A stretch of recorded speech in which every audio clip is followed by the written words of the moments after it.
right, fans of music, welcome back. It is Dave, the Real Music Observer, observing real music in real time for real people. Just like you right there. And just like me right here. Def Leppard, I tell you what, I saw Def Leppard a couple weeks ago in Tampa, opening up for Journey. And one thing I can say about Def Leppard is they are still a phenomenal band. Right now, as we speak, they were hitting on all cylinders.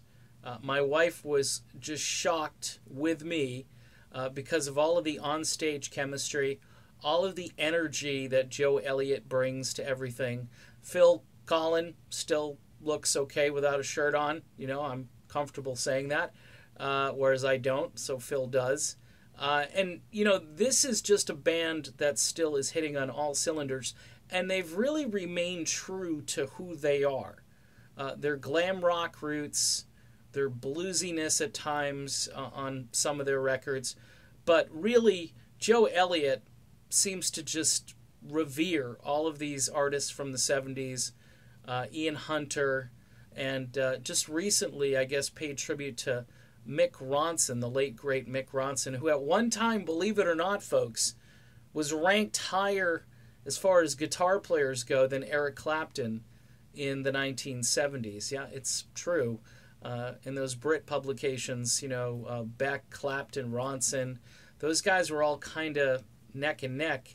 Mick Ronson was a very creative guitarist and played, of course, with David Bowie.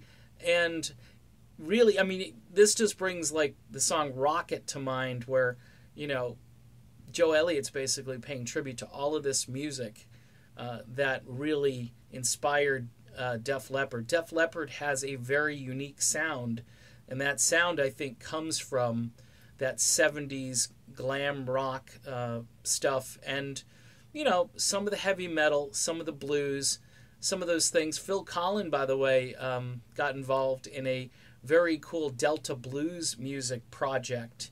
I mean, as authentic as it goes. He's got this woman who's just an incredible singer. If you're expecting to hear anything remotely like Def Leppard in this, it's as far removed as it can be. Joe Elliott has a side project called The Down and Outs, and I love some of that music as well on those albums.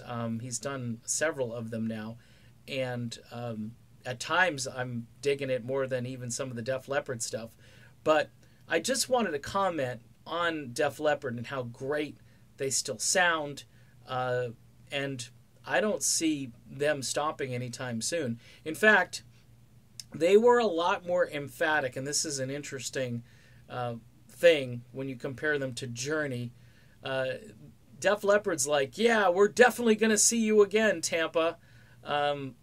So they might be booking tour dates for 2019, whereas I don't think Journey's going to be booking any tour dates for 2019.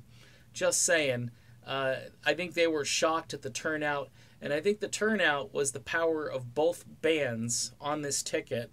So unfortunately, I've got to give some kudos to Irving Azoff, who is the evil genius when it comes to concert promoting, to put these two bands on, you know, the same bill, because really they don't have that much in common, Journey and Def Leppard, musically speaking. They really don't.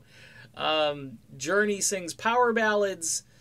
When Def Leppard slows it down, it's not necessarily a power ballad. It may be a slower song, and some may consider, say, like Two Steps Behind, kind of a power ballad, but it's not in the same vein as something like Open Arms or Faithfully. I mean, this is, you know, different shades way off in different directions, you know.